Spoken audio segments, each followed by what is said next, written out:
Buenas tardes a todos. Buenas tardes, profesora. Gracias. Buenas tardes. Buenas tardes, ¿cómo están? Bien, gracias. ¿Y usted cómo está? También, gracias.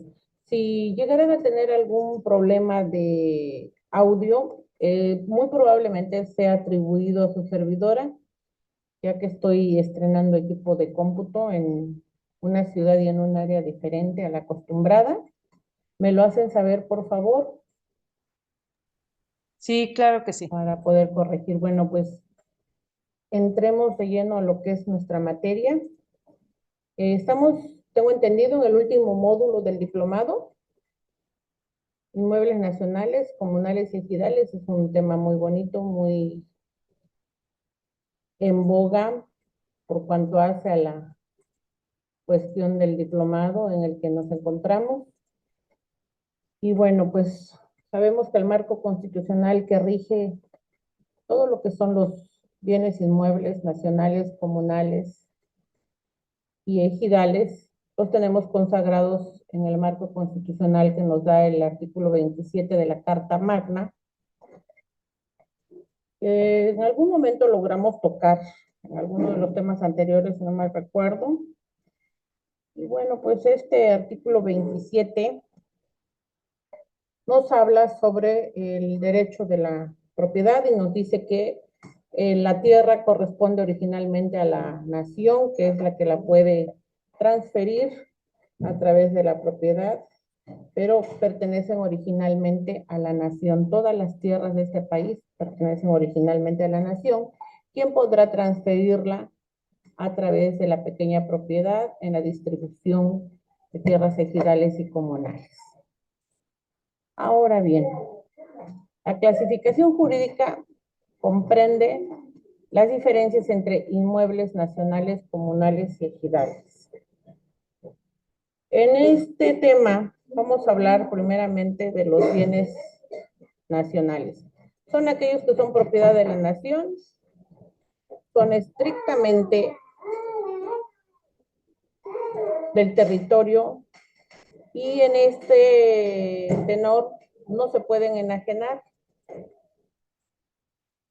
solamente en casos específicos y a través de las leyes expresamente señaladas o designadas para ello. Los bienes comunales y ejidales, estos los tenemos consagrados en la ley agraria. ¿Cuáles son los comunales? En un núcleo agrario o en un ejido, la máxima autoridad es la Asamblea Ejidal, representada por el Comisariado Ejidal y el Consejo de Vigilancia. Ahora bien, en estas tierras, las ejidales son las parceladas, son las tierras parceladas, y las tierras comunales son las que, como su nombre lo dice, son tierras de uso común y que van a beneficiar al núcleo ejidal del que se trate. En nuestro país tenemos más de 300,000 ejidos que benefician a más de 3.2 millones de personas. Ahora bien, todo esto, toda la función, el quehacer del ejido está regulado por la ley agraria. Tenemos un tema muy importante y muy bonito. Históricamente hablando, hemos abrazado la ilusión de que México sea autosuficiente en materia alimentaria a través de la producción agrícola y ganadera. En el desarrollo de este tema vamos a hablar la tenencia de la tierra en México a lo largo de su historia ha estado marcada en la evolución de sistemas agrarios que han ido desde la propiedad colectiva en México prehispánico hasta la consolidación de latifundios y ejidos de manera colectiva, en donde se busca que la propiedad colectiva en nuestro país sirva para el desarrollo social de las familias. Las guerras cruentas, la guerra civil gestada a principios del siglo XX y de la cual todos tenemos conocimiento, en la que desafortunadamente se derramó mucha sangre para conseguir que todos y cada uno de los mexicanos tuvieran acceso a una porción de tierra para poderla cultivar y de esa manera dar de comer a sus familias, ya que en aquel entonces, como es conocido por muchos de ustedes, pues la tierra se concentraba en unas cuantas familias, en unas cuantas personas, y de ahí los latifundios. Y la riqueza estaba concentrada en un pequeño grupo de personas a cambio y a costa de la necesidad de la mayoría de la sociedad mexicana, en especial los más pobres, los más necesitados, y en este caso eran las comunidades marginadas, que eran campesinas, algunas comunidades campesinas y otras indígenas. Ahora bien, la tenencia privada, pública y social está dividida en tierras comunales y en tierras ejidales, esta última que es la social. Vamos a hablar ahorita en particular de la tenencia social. La evolución y estructura de la tenencia de la tierra en México de 1910 a 1960 fueron 50 años en los que después de la revolución, del éxito de la revolución, fue el triunfo de la Revolución Mexicana, como se le conoce, se pasaron muchos procedimientos y muchos procesos legales, políticos y sociales para lograr la división de estas más de 3 millones de hectáreas que les fueron entregadas a los campesinos a todo lo largo y ancho del país. Ahora bien, se considera la evolución económica, política y social del país y en particular el sector agropecuario con un doble propósito de situar la estructura de la tenencia de la tierra en los distintos periodos. La reforma agraria mexicana tiene una visión de largo plazo. La reforma tuvo su origen en una revolución, como ya se dijo anteriormente, popular y de gran importancia.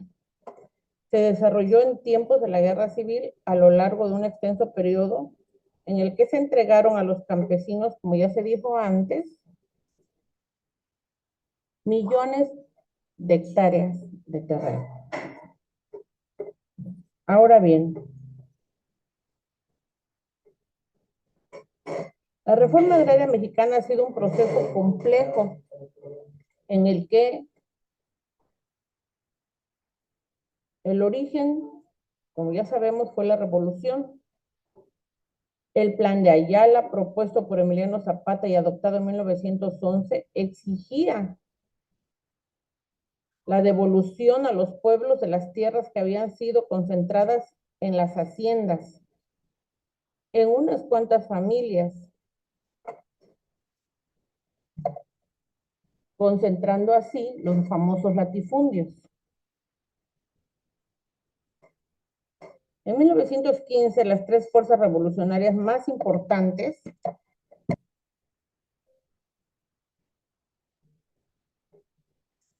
fueron el constitucionalismo, el villismo y el zapatismo, promulgaron las leyes agrarias, las famosas, y vino ahí las famosas leyes de reforma.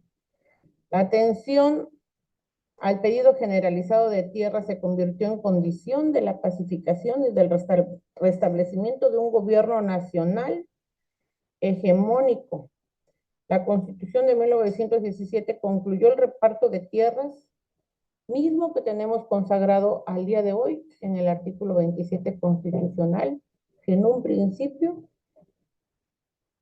es el marco legal que ampara los derechos y las condiciones en que se debe de poseer la tierra en nuestro país.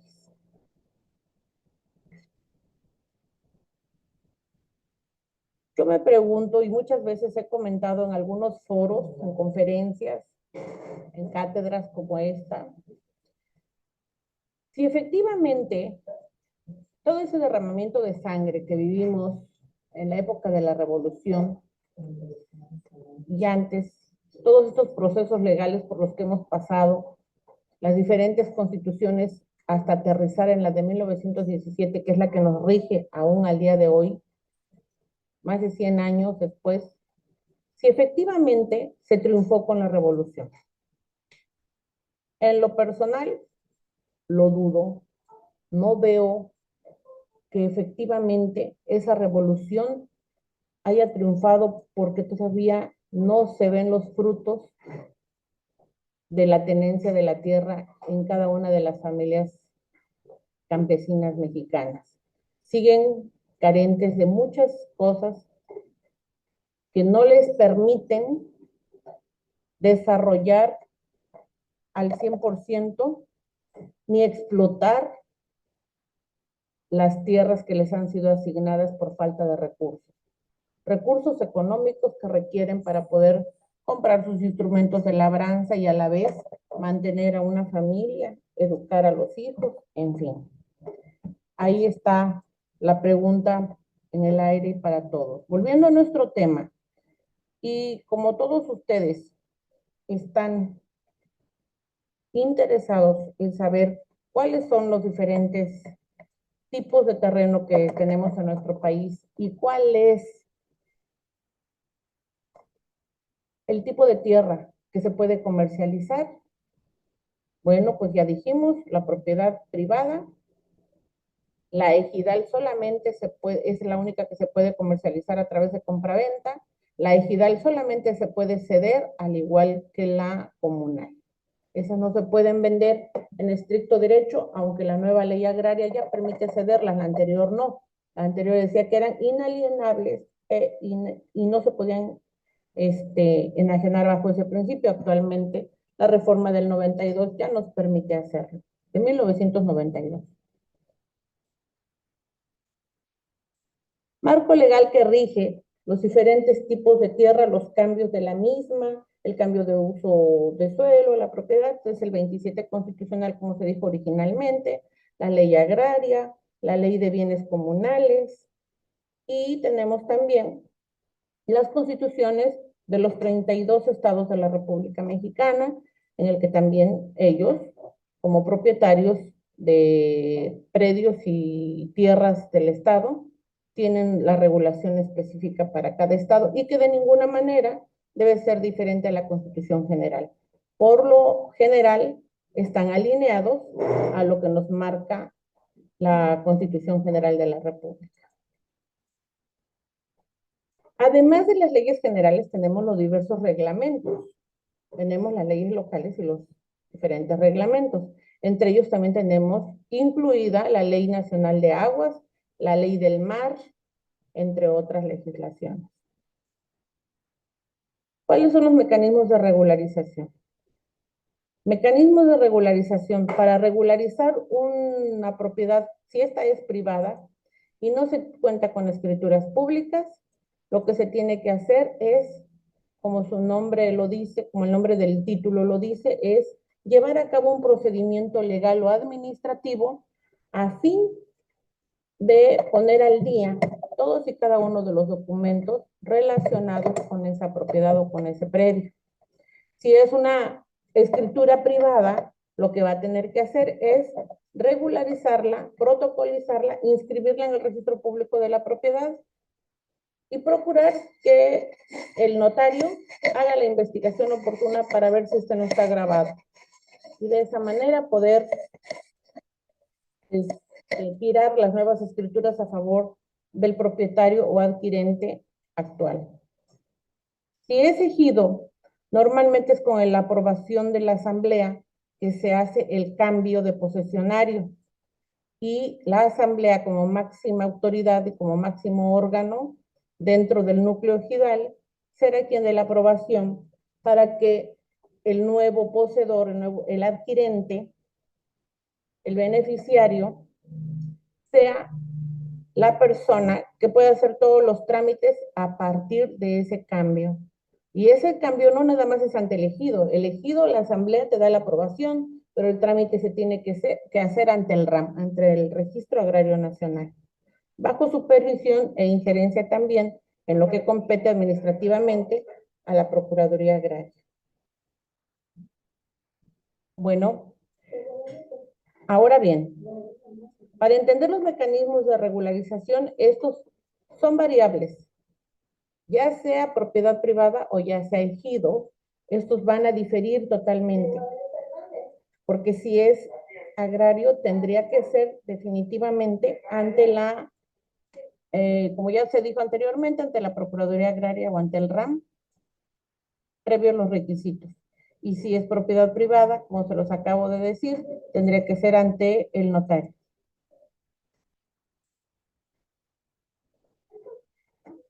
En el contexto histórico, bueno, pues esto ya se lo dimos de manera un poquito general en la introducción. La época prehispánica, bueno, pues ahí, como bien sabíamos, en la época prehispánica, yo me siento muy orgullosa de mis orígenes mexicanos, porque México fue quien descubrió, o sea, no inventó el maíz, porque no lo inventó, descubrimos en México por primera vez en la época prehispánica se descubre una mata de maíz en la sierra, ahorita les digo exactamente, en San Juan Raya, que es una comunidad de Tehuacán, Puebla, en donde se descubre por primera vez en la época prehispánica el maíz, la mazorca. Entonces los indígenas de aquella época la usan por primera vez, le empiezan a hacer experimentos y descubren que con ella se puede hacer masa para tortillas. De ahí que nosotros somos los primeros en usar el maíz de todo el mundo, así como el chile y la calabaza, que son orgullo mexicano, también son no inventos porque son obra de la naturaleza, ellos fueron descubiertos, su uso fue descubierto por nuestros indígenas mexicanos. Les repito orgullosamente, el maíz fue descubierto en Tehuacán, Puebla, en la comunidad de San Juan Raya. Ahora bien, en la época colonial vino una desarticulación de sistemas comunales y bueno, pues fue la división territorial de alguna manera y los conflictos entre los hacendados y las comunidades indígenas. La época de independencia, ya lo sabemos, fue derivada de las revoluciones, fue la que derivó en la revolución de 1910 y que tiene sus antecedentes en la de 1884, 88 y demás. El marco constitucional del 27 ya se los acabo de dar también. Ese artículo es el medular de todo lo que es la regulación y posesión de tierras en nuestro país. Los ejidos, como se los comenté, son núcleos poblacionales, núcleos agrarios para campesinos que ahora pues pueden tener tierras y que las tierras pueden ser ejidales y pueden ser comunales. En esas tierras ejidales, ambas se amparan con un certificado parcelario o un certificado de tierras de uso común. Esas comunidades o esos núcleos ejidales van a estar a lo largo y ancho del país, divididos de acuerdo a la zona, de acuerdo a la geografía, y también se supone que ellos deben de estar cerca de aguajes, cerca de arroyos, cerca de pozos donde ellos puedan abastecerse del vital líquido, tanto para sus familias como para la producción de las tierras. Estos derechos, bueno, pues fueron adquiridos, sabemos todos, derivados de la revolución y que, pues desafortunadamente, costó la vida de muchos, muchos compatriotas. El éxito de la revolución derivó en la reforma al 27 constitucional, derivó en la creación e implementación de los núcleos ejidales para bienestar y prosperidad de los millones de familias que necesitaban crecimiento económico y desarrollo para ellos y para sus descendientes. El artículo 27 constitucional ha sido modificado, no en lo esencial, pero sí en algunas características. Se les han dado algunas modalidades a fin de poder perfeccionarse y poder abastecer de lo necesario a los campesinos. Por ejemplo, actualmente se les dan recursos que son parte o dotación del gobierno federal para mejorar la calidad de vida de esas familias.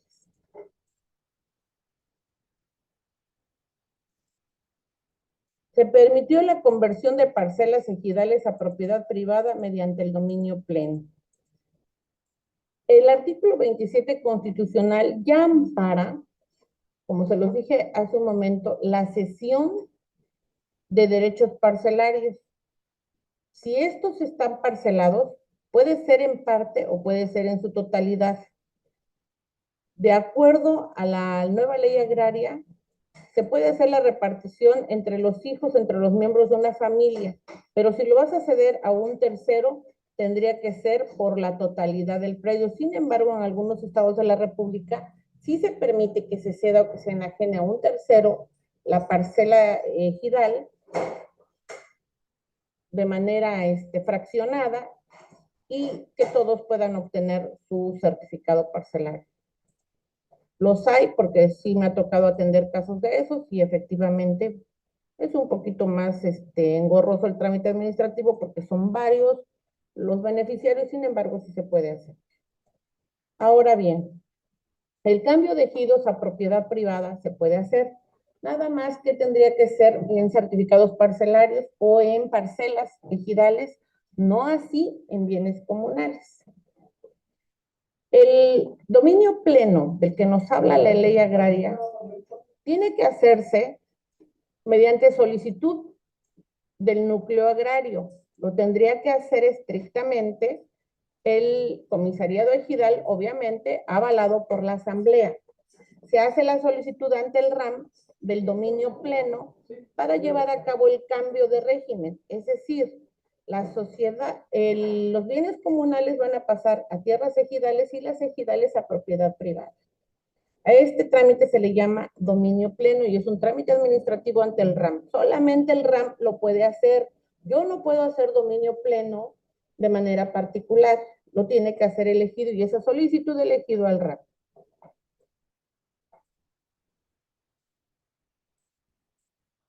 Y si se trata, por ejemplo, de certificado parcelario a propiedad privada, ese es otro trámite, igual se cambia, se hace la solicitud del dominio pleno al RAM y se les permite la escrituración.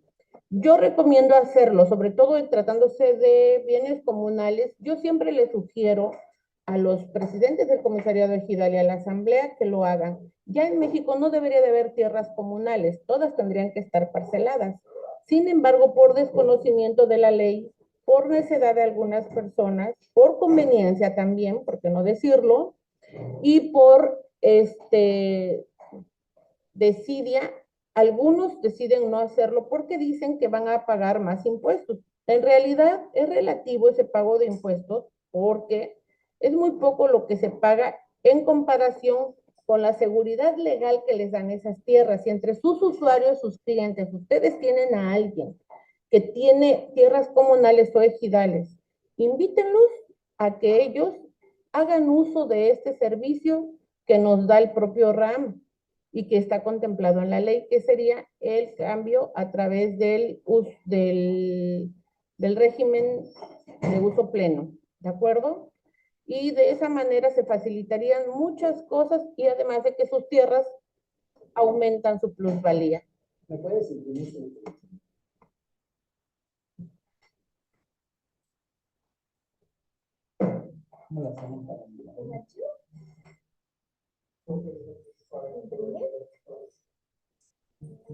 Ahora bien, los inmuebles nacionales. En la propiedad nacional, como bien su nombre lo dice, estos patrimonios, estas propiedades, estos bienes pertenecen al país, pertenecen a nuestra nación. Nosotros no podemos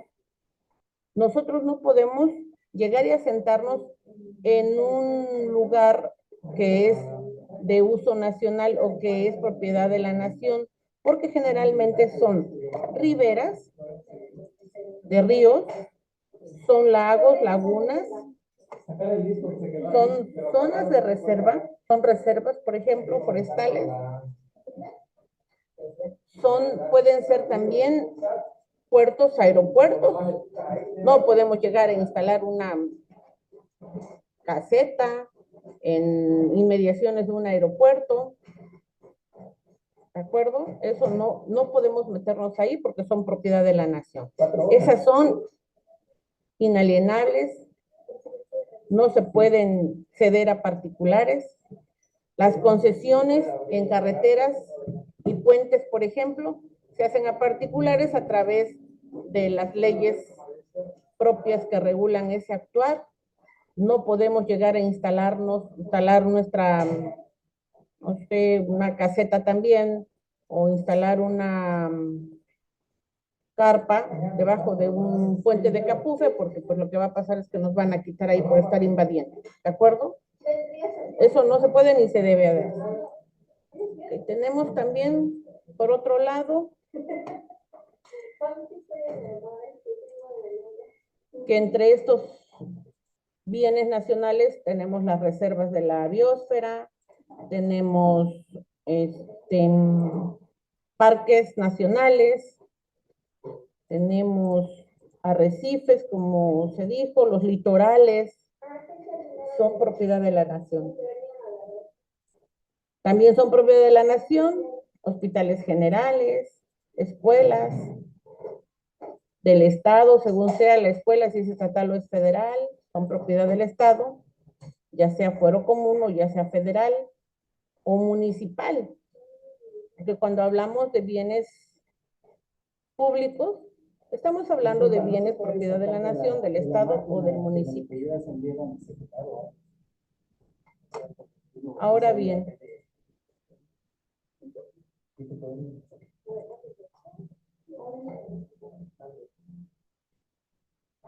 las tierras comunales primordialmente se encuentran localizadas en comunidades indígenas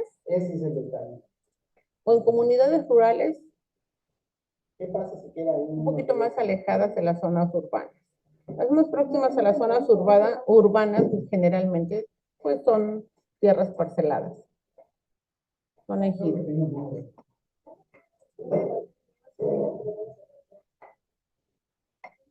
En esas tierras comunales hay lugares, hay asentamientos humanos que se coordinan entre sí, se agrupan para poder hacer un mejor uso y aprovechamiento de las tierras. A esto se les llaman sociedades o asociaciones de comuneros, de campesinos o ganaderos. Algunos de ellos también son granjeros, dedicados al giro de la producción de gallinas o porcina. Esto es muy bonito y habla de la unidad y del equipo que podemos hacer como ciudadanos, como personas, para poder crecer y para poder llevar a cabo producción agrícola que nos permita desarrollar en comunidad y de esa manera tener un mejor aprovechamiento de la tierra. ¿Por qué? Porque como en todo, los recursos económicos son los más escasos. Y con todo y que hay diversos programas asistenciales, son insuficientes porque no alcanzan para comprar un tractor, para comprar todos los instrumentos de labranza y para fertilizantes que requieren para la producción alimentaria.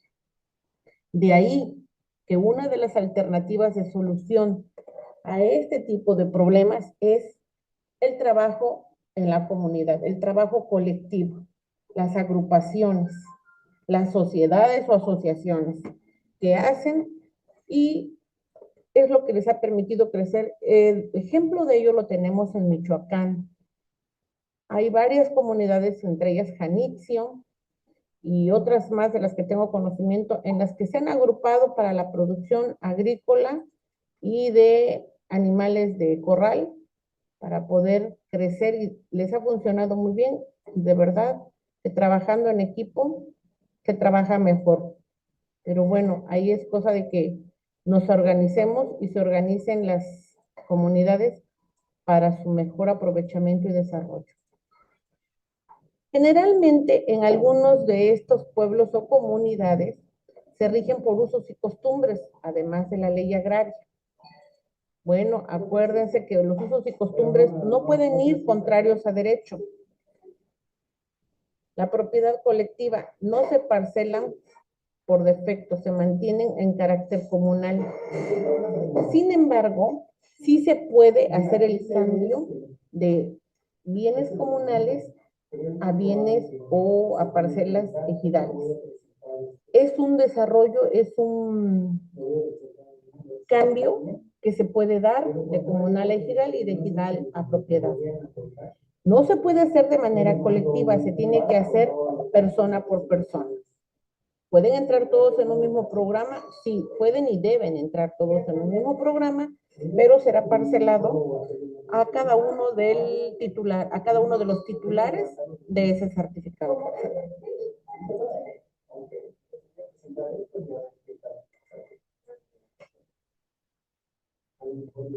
Como les decía, en la reforma de 1992, que es la que nos rige actualmente, hubo algunas modificaciones. La modificación, una de las modificaciones más importantes es la que permitió la conversión de parcelas ejidales a propiedad privada mediante el dominio pleno. El fin de reparto agrario, bueno, esto lo tenemos desde los años 50, 60 hasta los 70 más o menos, ya fueron los últimos cambios. Ya no hay tierras que repartir en este país. Se acabó el reparto de tierras porque ya no dio para más la extensión territorial disponible. La privatización de las tierras inició el proceso legal para transformar la propiedad social en propiedad privada, mismo que continúa hasta la fecha y que tiene muchos pendientes todavía con ese cambio, pero depende de las estructuras de cada uno de los ejidos y de quién las representa para de esa manera dar el gran salto y regularizar las tierras a favor del titular de ese derecho.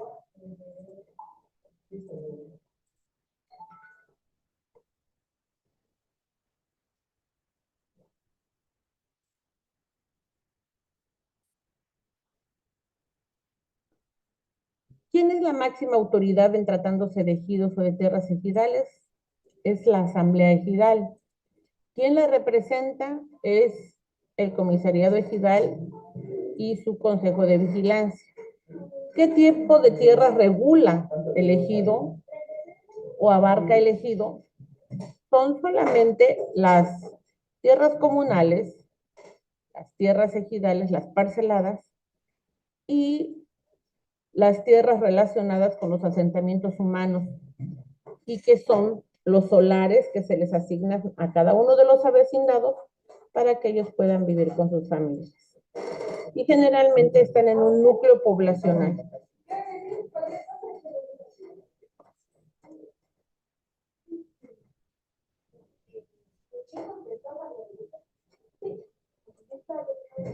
En los terrenos ganados al mar, generalmente son tierras o espacios que antes eran parte del mar y ahora son tierra firme.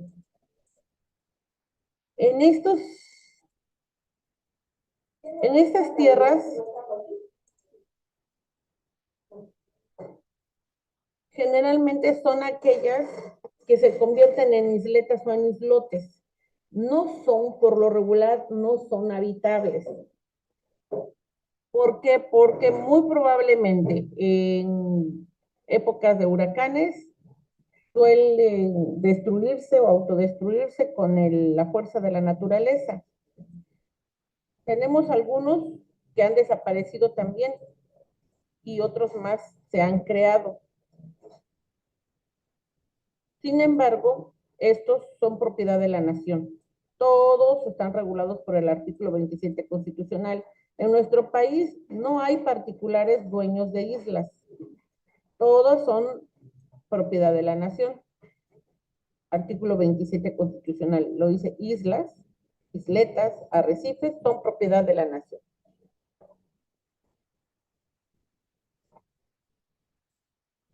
Adjudicación federal, efectivamente, su titular corresponde a la federación. requisitos ambientales sujetos a evolución de impacto ecológico. Tenemos algunas islas como la de Villagigedo, en el Mar de Cortés, que se encuentran reguladas por el artículo 27 y obviamente también por la ley del mar, y están declaradas Patrimonio de la Humanidad porque son reservas de la biosfera, entre otras también, así como tenemos el desierto del Pinacate en Sonora, también es una reserva de la biosfera, igual que las Revillagigedo, que es santuario natural del tiburón blanco, entre otras grandes especies marinas como la mantarraya también. Las zonas federales marítimas terrestres. La franja de 20 metros desde la marea más alta constituyen propiedad nacional inalienable. Esto se rige por la ley del mar. Las concesiones, régimen de concesiones. El aprovechamiento requiere concesión federal, no puede privatizarse permanentemente. Aquí tenemos un problema muy grande con respecto a la explotación de nuestros mares. El problema es que se han dado concesiones al por mayor a grandes explotadores del mar, como su nombre lo dice. Y estos a su vez han hecho asociaciones con empresarios de otros países, ejemplo, chinos y japoneses, y que vienen con lo más alto en tecnología a apoderarse de nuestros productos marítimos mexicanos. Hay una explotación excesiva de los productos marítimos mexicanos, entre ellos el atún, el camarón, entre muchos otros más.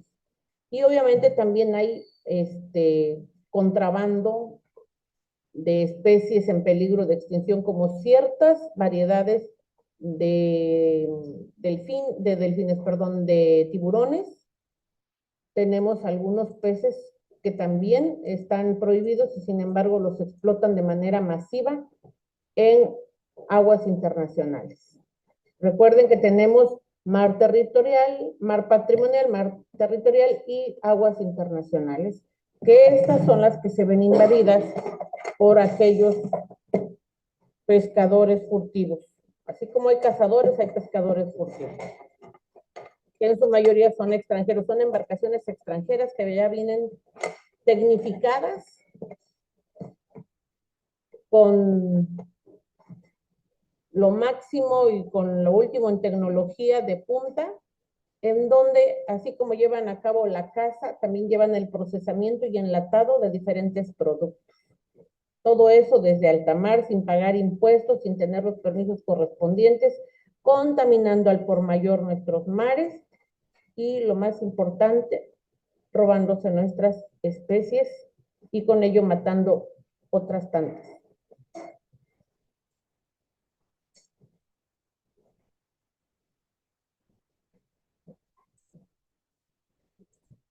Mucho se habla, por ejemplo, de la tala de árboles, que sí es lamentable, es triste, es un cáncer que no logramos extirpar de nuestro derecho mexicano, de nuestro régimen social en donde vivimos, de la comunidad donde estamos.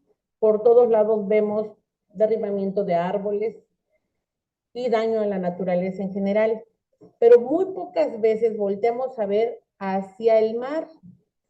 El gran tráfico de especies está en el mar, así como de drogas, ¿eh? O sea, vemos por aire y vemos por tierra, pero el mayor tráfico de drogas, señores, pues los puedo decir con conocimiento de causa y por experiencia, está en el mar. Bueno, pues lo mismo pasa con la gran devastación de nuestros ecosistemas marítimos y con el crimen que se está cometiendo hacia nuestras especies por la sobreexplotación y, como ya lo dije, sin concesiones, sin permisos, sin pago de impuestos. El aprovechamiento, como su nombre lo dice, debe requerir de un permiso de explotación, de una concesión federal con la que no cuentan esas embarcaciones que como ya dije son de diferentes nacionalidades, pero las que más se han avistado por parte de la Secretaría de Marina y Armada de México son de China y de Japón. La administración del mar corresponde a la Armada de México. Semarnat es la que regula el uso y los permisos en tratándose de cuestiones forestales, y la Armada de México en cuestión de permisos y concesiones marítimas. Establece las condiciones para su aprovechamiento sustentable. Y bueno, pues todos los permisos se van a regir de acuerdo a la época de reproducción de cada una de las especies. Es decir, se tiene que respetar la época de veda de acuerdo a al tiempo de reproducción de las diferentes especies marinas. No sé si recuerden las noticias hace un tiempo, hace no mucho, hace como 8 años o 10 años, en la época de la administración del presidente Peña Nieto, fue muy sonado el caso de los traficantes de la famosa vaquita marina en la zona de Baja California. Bueno, pues así como esa sobreexplotación de la vaquita marina, tenemos o hemos tenido la sobreexplotación de otras especies en donde no se contaba con los permisos y los pescadores furtivos abusaron de la explotación de esos productos hasta casi extinguirlos.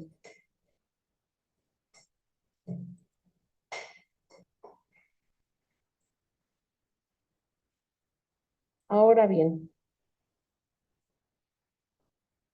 todas estas leyes, la ley del mar, la ley forestal, en tratándose de recursos forestales, la ley del mar en tratándose de recursos marítimos, todas ellas regulan los permisos y las condiciones que se deben de tomar en consideración antes de llevar a cabo la explotación en alguna de esas áreas.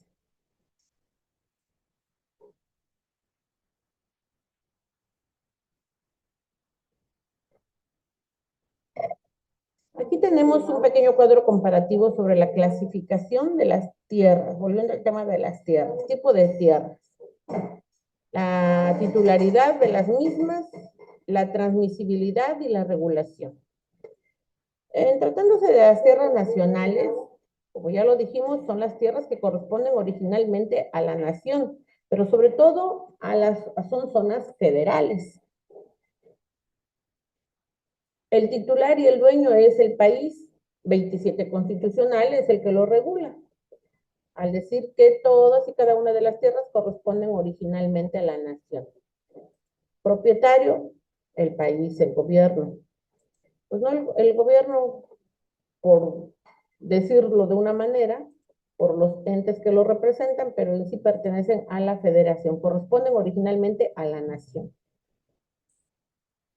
La transmisibilidad es limitada, efectivamente es limitada a través de concesiones. Solamente es concesionado para explotación previo acuerdo y a través de la regulación correspondiente. Ejemplo de concesión, un ejemplo muy común serían las carreteras de cuota, que son del gobierno federal, las que están en zona federal, concesionadas a particulares para su explotación. La regulación de las tierras como ley lo tenemos también a través de la Ley de Bienes Nacionales. Es la que nos dice cuáles son las tierras nacionales y casos en particular en que se pueden concesionar, y también nos da las regulaciones que se deben de ocupar para poder hacer una concesión de manera legal. Las tierras ejidales corresponden, el titular es el núcleo ejidal, presidente del comisariado ejidal, la asamblea que la conforman todos y cada uno de los ejidatarios, ya sean comuneros o ejidatarios que cuentan con parcelas, y está condicionada. ¿Cuál es una de las condiciones? El ejido no puede ser vendido, no puede ser transferido, tiene sus propias condiciones, no puedes escriturar, no puedes cambiar el uso de suelo, ¿de acuerdo? Sin embargo, en la realidad, pues, es otra cosa. y lo regula la ley agraria. Es un marco legal nacional, o el marco federal es la ley agraria. Las tierras comunales están ceñidas al núcleo ejidal y se habla de comunidades indígenas, sin embargo, son comunidades de ejidatarios, pequeñas comunidades de ejidatarios, mucho más restringida. La ley agraria es un marco constitucional y la propia Constitución General de la República. Nuestra hermosa Constitución, que ha sido nuestro estandarte después de muchos años de guerra civil, de mucha sangre, de mucho dolor y tristeza y pena por la que ha pasado nuestro país a lo largo de los años, pues la tenemos ahora sí que, como su nombre lo dice, como carta magna, como máximo ordenamiento de leyes que regula el actuar de todos y cada uno de sus ciudadanos a lo largo y ancho del territorio nacional. En el artículo 27 constitucional tenemos consagrado la propiedad, que es originariamente de la nación, le reconoce la propiedad social y constituye la base del régimen agrario mexicano. Y en tratándose de las aguas, tenemos nuestra hermosa ley del mar, con sus respectivos reglamentos.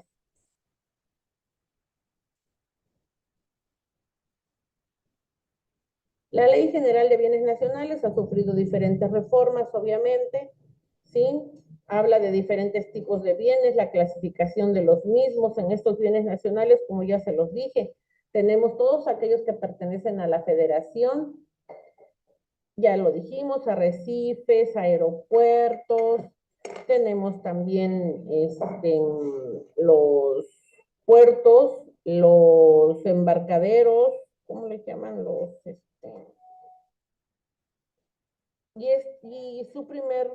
Y el origen de esta ley general de bienes nacionales, la ley actual la tenemos, es la de Vicente Fox, es del año 2004, tiene 21 años, 2004, efectivamente. Tenemos 21 años con nuestra nueva ley general de bienes nacionales y que se creó para regular precisamente todos los que son bienes propiedad de la nación. Es la última actualización que tenemos de esa ley. Obviamente ha tenido algunas reformas que han sido menores, pero la que nos rige actualmente es esta. La primera, bueno, pues tiene sus antecedentes en 1969, sin embargo, la más actual es la del 2000, la de hace 24 años, 2001. El dominio pleno sobre tierras ejidales, ya lo dijimos. ¿Quién es el que va a aprobar la adopción del dominio pleno? Mejor dicho, ¿quién va a hacer la solicitud de ese dominio pleno? Bueno, pues lo va a hacer la comunidad ejidal. El comisariado ejidal, a través de sus autoridades, van a hacer la solicitud ante el Registro Agrario Nacional. El ejidatario tramita la conversión de su parcela, efectivamente, pero no lo puede hacer de manera particular, Hoy, no, pues imagínense, todo el mundo pues, tendría mayor libertad de determinación respecto de su parcela. Sería lo ideal. ¿Por qué? ¿Por qué nos obligan a que sea colectivo? Eso es lo que no entiendo, sin embargo, así está la ley. Si yo voy de manera particular y digo, necesito que me permitan hacer uso del dominio pleno, quiero adoptar el dominio pleno para cambiar el régimen comunal a ejidal, pues no lo van a hacer, van a decir, a ver, ¿dónde está tu acta de asamblea? ¿Dónde ya lo aprobó la comunidad? Y el comisariado ejidal, como representante de esa comunidad, tiene que presentar aquí el acta de asamblea donde todos o la mayoría calificada me exigen a mí, RAM, el cambio o la conversión de tierras de uso común a tierras parceladas. Y obviamente con ese cambio, pues cambiarían los certificados. En lugar de obtener un certificado de tierras de uso común, yo tendría que obtener un certificado de, ahora sí, de parcela. Y si cambio, si solicito, si me adhiero o adopto o solicito adoptar el dominio pleno para hacer la conversión de mis tierras parceladas a propiedad privada, la parcela sale del régimen ejidal y en automático se convierte en propiedad privada. ¿Por qué muchos ejidos no hacen esto? Aún teniendo la información y el conocimiento de que pueden hacerlo, les voy a decir por qué. Es muy sencillo. Lo hacen porque los comisariados ejidales, tanto el comisariado ejidal como su comité de vigilancia, su consejo de vigilancia, no comité, pues no les conviene porque se les va la gallina de los huevos de oro. Pierden el control sobre el núcleo ejidal y dejan de percibir las cuotas de mantenimiento y sostenimiento que ellos obtienen de los ejidatarios. Y hablamos de que en el sureste mexicano tenemos comunidades ejidales, tenemos ejidos, mejor dicho, que tienen 200, 300 ejidatarios.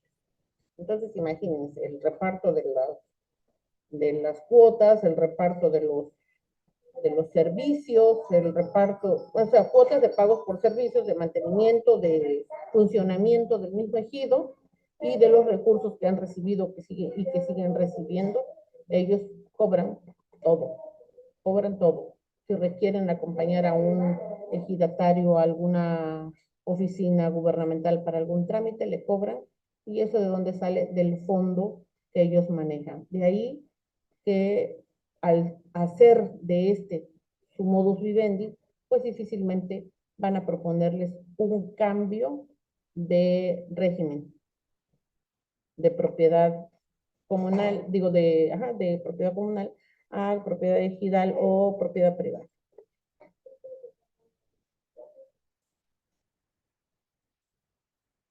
Siguiente.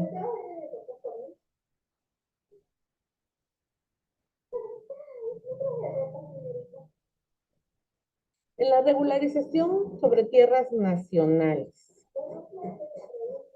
Vuelvo a lo mismo. Las tierras nacionales, a menos que sean comunales, y aclaro, tienen que ser comunales, no se pueden, ninguna tierra nacional se puede regularizar. No se puede poseer de manera ilícita, de manera irregular, y luego pretender regularizar para adquirirla en propiedad.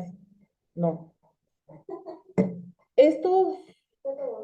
Esta situación o esta forma de adquirir de la tierra de ocupación de buena fe solamente se da en la prescripción positiva o en la usucapio, en la que se tiene que demostrar, como ya lo dijimos en clases anteriores, la posesión pública pacífica continua, de manera ininterrumpida, de manera tranquila, por años. En algunas legislaciones civiles de las entidades federativas nos piden 5 años, en otras 10, y en la pública de mala fe, que en estricto derecho no puede darse, o sea, ya en la realidad, la teoría lo dice que sí, pero en la realidad no puede ser así porque sería derivada de un delito, la posesión de mala fe sería derivada de un delito.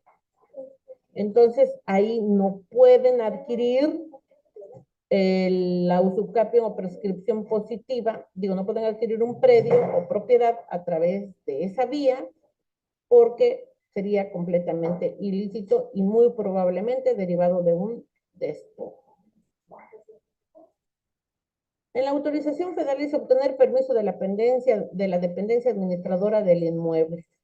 Lo veo muy difícil, pero bueno, porque generalmente estos espacios ya están ocupados. Si no está ocupado, bueno, pues sería cosa de pedir. Sí pueden, y he visto que Capufe, por ejemplo, les permite a las personas en zona federal poner un puesto, un negocio, un restaurante pero les da un permiso, una concesión, se llama concesión, y pagan el refrendo de esa concesión de diferentes modalidades, ya sea por mes o ya sea por año. Cumplimiento ambiental es verificar que no existan restricciones ecológicas. Bueno, ya sabemos, y si las hay, bueno, pues normalmente son para evitar contaminación del medio ambiente o deforestación. Por eso es que piden esas regulaciones, pero repito, no se ceden, se rentan o se dan permisos que son concesiones que son refrendadas, pero ventas no están legalmente autorizadas. Sin embargo, bueno, si es que las han hecho de manera fraudulenta, de manera oculta.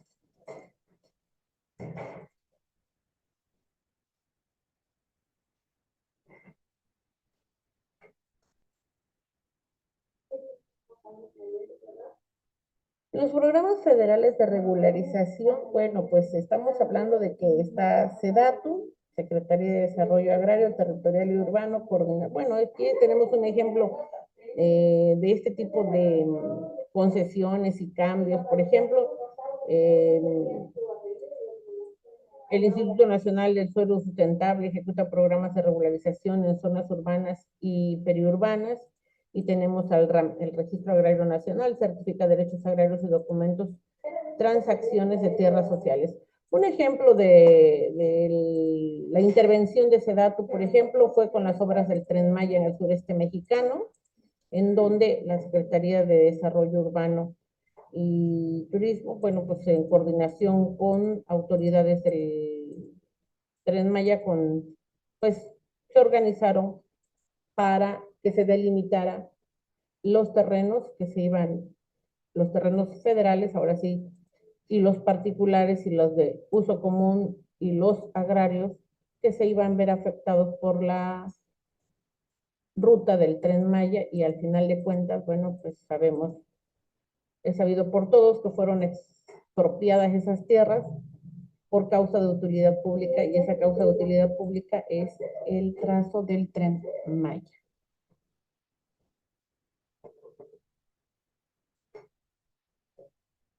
¿Cuál es el esquema de titulación que tenemos? Los riesgos de comprar sin regularizar. Esto es muy común, esto es muy común. Estos riesgos de comprar sin regularizar nos puede llevar a consecuencias muy desagradables, como son la nulidad de las operaciones, los conflictos legales y la imposibilidad de escriturar, los problemas para inscribir en el registro público de la propiedad.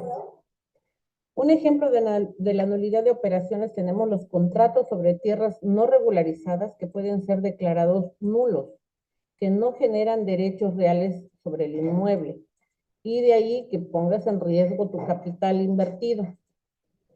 Los conflictos legales, bueno, puede ser que compres un terreno o una casa, una propiedad en general, puede ser una bodega, un rancho, perdón, en el que haya disputas, ya sea con ejidatarios, con comuneros o autoridades federales, que pueden derivar en juicios agrarios prolongados.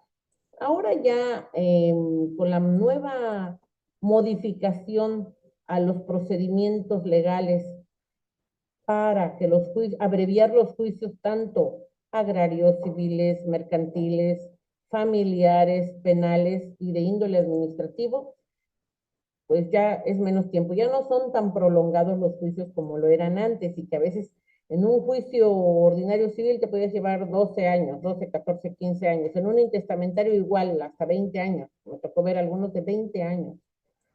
En juicios de disputas por conflictos agrarios, no sé, algunas personas hasta murieron en el camino porque llevaban 25, 30 años y no se terminaba el conflicto. La imposibilidad de escriturar es la consecuencia de esos conflictos legales o de la nulidad de esas operaciones. Y ahí, en esa imposibilidad de escriturar, pues no hay una regulación previa. No es posible obtener escrituras públicas que impidan el acceso a créditos hipotecarios, por ejemplo. Entonces, si no has concluido un juicio, por ejemplo, sucesorio intestamentario, no vas a poder escriturar. Si no tienes, si no has terminado de pagar o tienes grabado un inmueble, tampoco lo vas a poder liberar para poder venderlo y escriturarle al nuevo comprador, digo, al comprador, en fin. Los problemas de inscripción son la consecuencia de no poder regular, de no poder escriturar, por ejemplo, o de que no esté regulado ese terreno. ¿Cuáles van a ser esas consecuencias? Que el registro público de la propiedad, aunque hagas la petición por escrito o la hagas de manera personal, por comparecencia, para que te inscriban ese inmueble, no lo van a hacer. ¿Por qué? Pues porque tienes problemas y el registrador público de la propiedad va a rechazar esa solicitud o esa inscripción, argumentando que no cumples con los requisitos, primero que nada, de la detentación de propietario. No tienes el carácter de propietario y al no tener el carácter de propietario no puedes justificar con una escritura legal que eres el dueño y por lo tanto no puedes disponer del inmueble. Esa situación te va a generar incertidumbre a ti, una incertidumbre legal y por lo tanto, pues tu capital va a estar varado.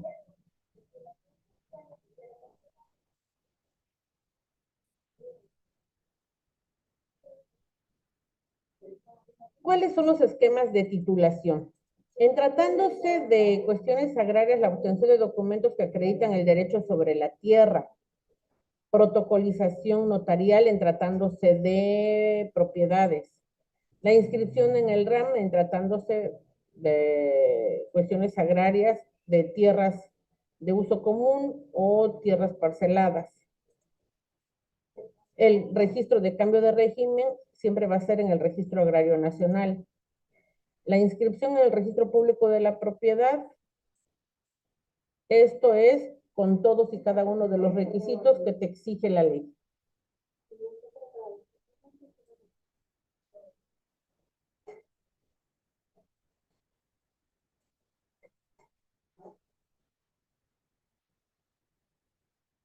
En este apartado tenemos las recomendaciones notariales y legales.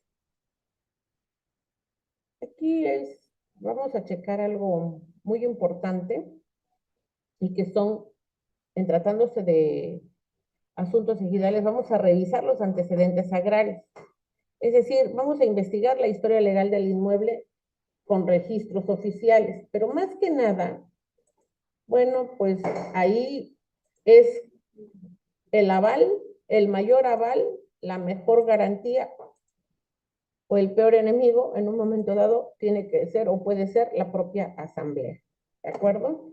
Si ellos te dan el aval, quiere decir que no tienen conocimiento de problema alguno. Lo riesgoso a la hora de enajenar el ejido es a quién le están enajenando. Muchas de las veces la gente del campo, los campesinos, los ejidatarios, los comuneros, pues son personas que actúan de buena fe, son gente noble en su mayoría, gente buena, que confían en el supuesto comprador y muchas de las veces resulta que si es una comunidad tranquila, si es un ejido en donde durante décadas han vivido sin comisión de delitos, en donde todos confían en todos, al permitir el ingreso a esos ejidos, a esas comunidades agrarias, de gente extraña, ajena a su comunidad, sin solicitar antecedentes penales, el gran riesgo es que ellos mismos vulneren su seguridad y su tranquilidad al adoptar para ellos, para su comunidad, para su ejido, a una persona que puede ser un psicópata, que puede ser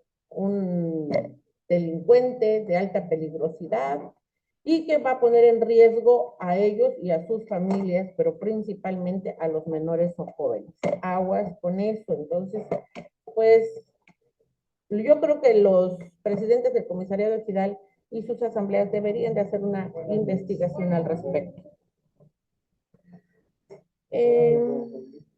Solicitar constancias del RAM, obtener documentos oficiales sobre la situación jurídica de la tierra, eso sería muy importante. Sin embargo, no lo están haciendo, no lo hacen, y eso, bueno, pues los deja en estado de vulnerabilidad.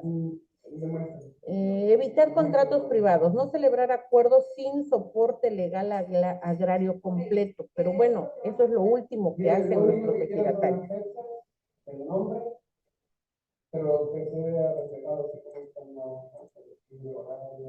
Ahora bien, en estas solicitudes de constancias del RAM, se les pide obtener documentos oficiales sobre la situación jurídica de la tierra, pero todo esto, todos estos trámites, la comunidad ejidal o agraria, el comisariado ejidal y su consejo de vigilancia deberían de consultar a un especialista o tener un abogado que los asesore, que los oriente y que los ayude en este tipo de trámites para que tengan mayor certeza jurídica y mayor seguridad.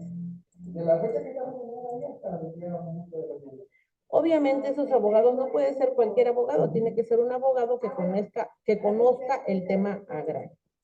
Sí, es que mayormente ajá. Las playas, bienes de la nación, efectivamente. Inalienables, efectivamente son inalienables. Son del pueblo, son de la nación, son bienes nacionales. No pueden venderse ni convertirse en propiedad privada, pero en la realidad sabemos, sobre todo en zonas de mucha plusvalía y de gran afluencia turística, las más populares y famosas son las más peleadas, y bueno, esas ya las tienen privatizadas hoteleros y restauranteros de los grupos más pudientes en este país. Y son muchas de las veces cadenas nacionales e internacionales. Entre ellos, pues ahí tenemos los grandes hoteleros, las grandes cadenas de hoteles. No se vale decir nombres, pero bueno, sabemos de muchos que ya tienen acaparadas las playas sin autorización de la federación.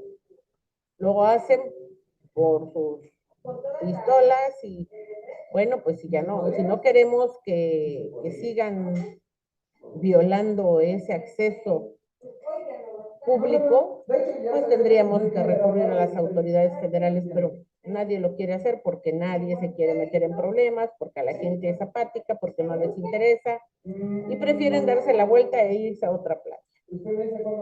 La ley garantiza el libre acceso a todas las playas mexicanas, efectivamente. Entonces, si ustedes ven que un hotel, un restaurante, tiene acaparada una playa y que pone incluso limitaciones con piedras, con infinidad de obstáculos que impiden el acceso libre a la ciudadanía, entonces lo que sugiero es que pues se brinquen y que las usen. No los pueden quitar, no los pueden sacar porque son propiedad de la nación. Caso contrario es recurrir a las instancias legales para hacer respetar ese libre acceso a las playas de nuestro país. Ahora, hay áreas legalmente protegidas. Ahí sí, ¿no? Ahí solamente con un permiso o a investigadores, a ecologistas, a estudiosos de la fauna marina, a ellos solamente se les pueden conceder esos permisos o esas licencias para estudios y para la navegación, pero bueno, son casos aislados. En la mayoría de las playas que se han acaparado algunos hoteleros y restauranteros, son playas que son zona federal y que están destinadas para el uso y disfrute de todos y cada uno de los mexicanos y de las personas y de los turistas, no nada más mexicanos, son propiedad de la nación.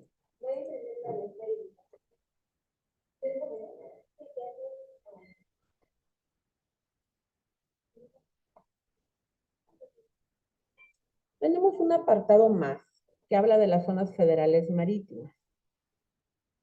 En estas solo se otorgan concesiones temporales, no generan derechos permanentes sobre la zona. En estas puede, lo que decíamos, ¿no? Son zonas de explotación, tenemos diferentes hoteles en donde les conceden la concesión para trabajar, para explotar, pero vuelvo a lo mismo, no pueden condicionar ni impedir el acceso a sus playas. Las concesiones temporales pueden ser de pesca, prohibición de cercado. Sin embargo, pues hay quienes sí cercan. Ilegal cercar o impedir acceso sin autorización, sujeto a sanciones administrativas y penales. Impacto en desarrollos, afecta significativamente los proyectos inmobiliarios en litorales, requiere planeación especial. De esto, mucha gente, muchísima gente está haciendo un uso, más bien abuso de los litorales y más que nada de las playas, de las zonas de playa, más que litorales de playa, para la construcción de viviendas. ¿Qué pasa ahí? Bueno, pues la plusvalía se ha incrementado muchísimo, están generando un impacto ambiental muy importante porque están acabando con manglares, con selvas, afectando a arrecifes como en la zona de Tulum, como en la zona de Mahahual y en otras zonas. Pero bueno, ahí les autorizaron, si les autorizaron el cambio de uso de suelo, ahí la responsable es la autoridad federal.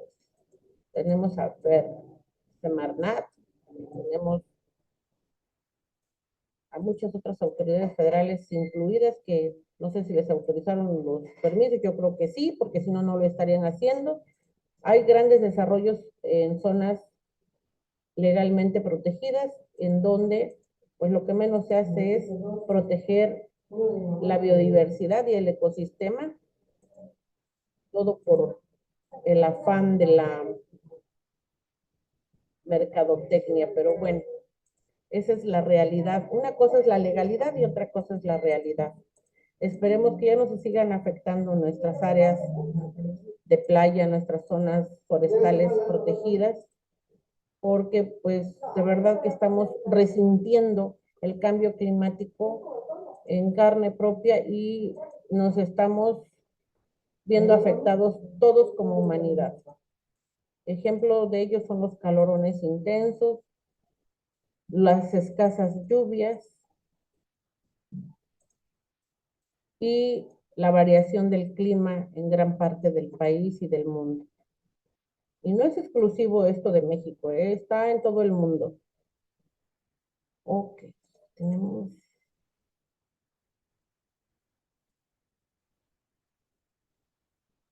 La Suprema Corte ha establecido criterios claros sobre la propiedad federal que no puede consolidarse por prescripción. El interés público prevalece sobre intereses particulares en zonas federales. Efectivamente. Pero bueno, si lo autorizan, autorizan el cambio de uso de suelo, si dan permiso sin hacer un estudio de campo real, fidedigno, ¿qué podemos hacer los demás? Retos del régimen agrario actual. Ambigüedades legales, sí, hay vacíos normativos que generan incertidumbre jurídica, pues yo creo, en lo particular, yo pienso que no. Las diferentes reformas al 27 constitucional y a la ley agraria nos han permitido ir normando la cuestión legal para poder hacer el cambio de régimen agrario de sus diferentes denominaciones, como son el comunal a parcelario y de parcelario a particular. ¿Hay presión inmobiliaria en el país? Si la hay un interés creciente en desarrollar conjuntos habitacionales para apoyo social y para proporcionar vivienda a quien no la tiene. Sin embargo, esto a veces genera un gran impacto ambiental y un gran daño ecológico porque pues sabemos que es irreversible el daño ecológico que ya han sufrido algunas áreas protegidas. ¿Es importante el crecimiento inmobiliario? Sí, pero yo creo que se tiene que hacer con regulación. Y habrá zonas que sean intocadas, que no tendrán que afectarse y que no debieran afectarse bajo ninguna circunstancia y por ningún motivo. Hay prácticas irregulares en procesos de regularización. Eso se los dejo para la reflexión, pero pues yo creo que sí. Ejemplo, lo que decíamos, no tendrían por qué estar afectadas las playas, las zonas generalmente legalmente protegidas, ¿no?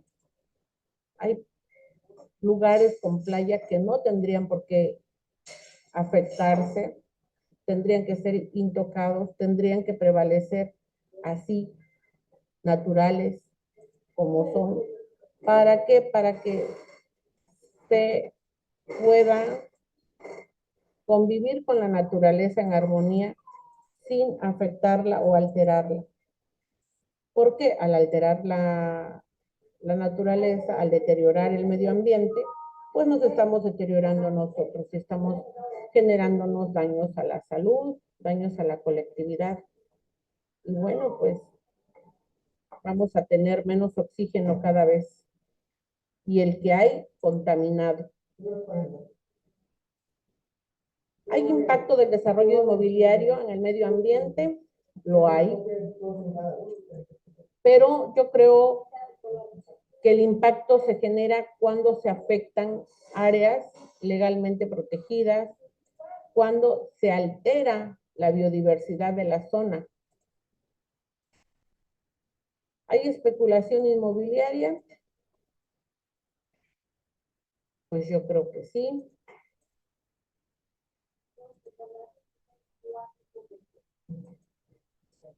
El desplazamiento, los conflictos sociales generalmente se generan pues por diversas irregularidades o por falta de servicios. Hay muchísimos desarrollos inmobiliarios en los que nada más se trazan los lotes, los predios, se venden así sin servicios y eso genera un problema social grande, sobre todo entre los copropietarios o cohabitantes de ese fraccionamiento, de esa colonia, de esa unidad habitacional. Hay degradación ambiental, se busca el menor impacto ambiental. De hecho, se está pidiendo en algunos casos que las construcciones, en algunos fraccionamientos, una de las nuevas tendencias es que haya un área verde. Siempre la ha habido, pero ahora ya es una obligación que haya un área verde en cada fraccionamiento o unidad habitacional, que haya áreas verdes y que estas realmente operen. Es decir, que existan, que no solamente existan físicamente, sino que se cuiden, se conserven y se incrementen de ser posible. Se busca que los calentadores sean solares, que la electrificación sea que el consumo de la energía eléctrica sea la menor posible y para ello se apoyan en en la nueva creación tecnológica, como son los paneles solares y entre otras amenidades menos nocivas y menos costosas. Menos nocivas para el medio ambiente y la salud y menos costosas para el bolsillo.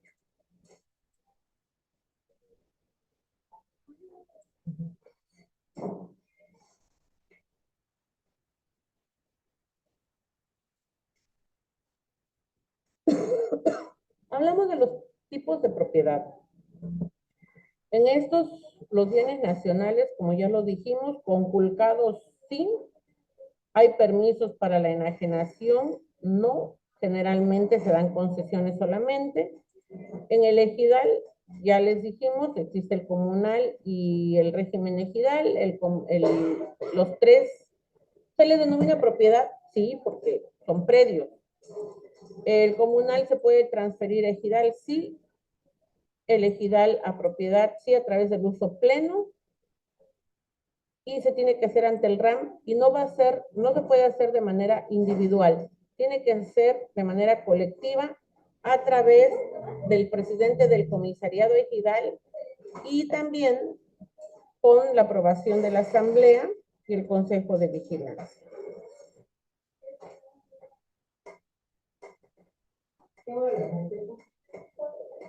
En 1992, la reforma a la ley disfrazó la propiedad, la venta del ejido a propiedad privada. La disfrazó de una manera que dice, bueno, se permite y no la venta. No habla de vender. Como se los he dicho en algunas otras presentaciones, habla de una cesión de derechos, no una venta como tal, sino una cesión. Y eso da mayor confianza y seguridad jurídica porque antes, recordemos, no existía en la ley agraria la compraventa, ni existe todavía la compraventa de tierras comunales y ejidales, pero decía claramente, esta queda prohibido, así, tajante. La ley agraria era muy tajante y decía, queda estrictamente prohibido la venta de tierras ejidales y comunales. Sin embargo, en la práctica, muchos ejidatarios vendían y hacían sus contratos privados de compraventa y a veces hasta notariales, pero bueno. Sabemos que eso era irregular, bueno, fueron viciados esos contratos, esas negociaciones mercantiles eran viciadas y no tenían certeza legal, no había seguridad legal para el nuevo poseedor o dueño.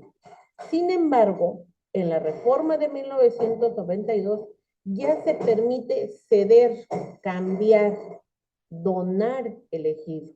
Y ya con eso se le da un poquito de mayor confianza y certeza jurídica, si no es que mucha más certeza jurídica, al adquirente o último poseedor o detentador y que pagó un dinero, porque muchas de las veces así es, o sea, más bien todas las veces, si ceden es por un dinero, no es por gusto, a menos que sea herencia o que sea una donación a alguno de sus beneficiarios, ya sea en línea directa o por matrimonio, por parentesco. Y generalmente un ejidatario tiene derecho a nombrar hasta 3 beneficiarios. Pone como beneficiario, si es casado, a la esposa, al hijo mayor, y en ese grado y en esa lista pueden poner hasta 3 personas. También puede ser a un tercero ajeno, sí, pero tiene que nombrarlo en el RAM. Tiene que ir al RAM y decir, bueno, pues ahora nombro como mis beneficiarios, en caso de muerte, a mi esposa, a mi hijo, a quien ellos decidan, pero tienen que ser mínimamente 3 personas. Y si esas personas, si alguna de esas personas ya falleció, pueden ir a pedir el cambio de ese beneficiario por otro que ellos consideren sea de su confianza y tendrán sus motivos para nombrarlos, pero bueno, ellos tendrán que hacerlo de manera personal y directa. Además de que, bueno, existe el testamento agrario, también pueden ellos nombrar en su testamento a la persona que va a reclamar sus parcelas a su fallecimiento, pero le van a dar preferencia siempre a la autoridad agraria, a quien está como beneficiario. De ahí que es importante que estén actualizando los datos de sus beneficiarios en el Registro Agrario Nacional. Hay un punto muy importante que yo quiero comentarles en tratándose de este maravilloso tema de la evolución de nuestra reforma agraria y de las características del proceso de reforma.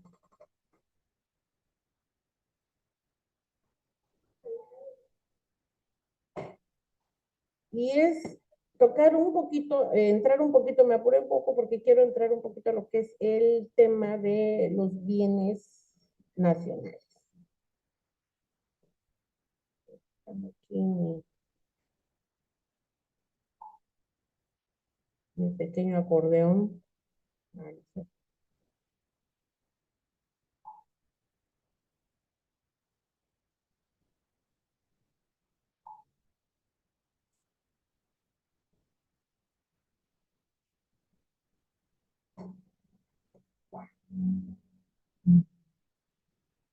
La ley de bienes nacionales de Fox,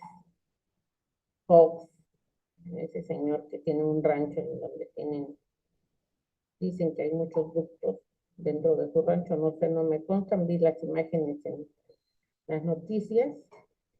Me llamó la atención algo muy importante de la ley de bienes nacionales. Y además de lo que nos habla de los arrecifes, de lo que nos habla de las litorales, de las embarcaciones, de las islas e isletas como Revillagigedo, que son propiedad de la nación, Islas Marías, que salieron de colonia penal, dejaron de ser colonia penal para convertirse ahora en una zona turística, pero seguirán siendo de la nación, son parte de la nación. Ese es un bien nacional también. Las zonas, como ya se los había dicho antes, zonas de la reserva, de la biosfera, barcos, embarcaciones, los aeropuertos, todos son bienes nacionales. Y ahí las concesiones, todas las concesiones que tengan que ver con bienes nacionales, serán tramitadas estrictamente ante la federación. No hay un solo permiso válido, y les voy a decir por qué, que haya expedido un ayuntamiento. En algún lugar de este país, y vamos a hablar del estado de Veracruz, en el estado de Veracruz, sobre carretera, alguien puso un negocio y resulta que tiene la autorización del ayuntamiento más próximo. No es autoridad, no es autoridad facultada. De ahí que llegaron, le dijeron autoridades federales, llegaron y le dijeron, ¿sabes qué? Te tienes que retirar porque vamos a desmantelar tu pequeño restaurante, una lonchería que tenía en zona federal. No, pero es que yo tengo mi permiso por parte del ayuntamiento. Ahí están invadiendo jurisdicción. Es invasión de jurisdicción y por lo tanto dice, yo de entrada a ti no te respeto este permiso, pero estoy pagando el permiso desde hace 8 años. ¿Por qué apenas vienes a quitarme?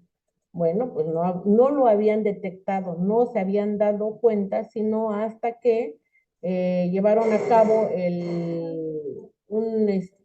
una relaminación de la carretera federal, y Capufe va y les dice que se retiren, no se retiran, argumentando que tienen permiso, pero al no tener el permiso, bueno, pues se metieron en un problema legal. De ahí que para certeza legal hay que tramitar los permisos de concesión, de renta. Generalmente es una concesión, le llaman ellos, pero es pagada ante las dependencias federales.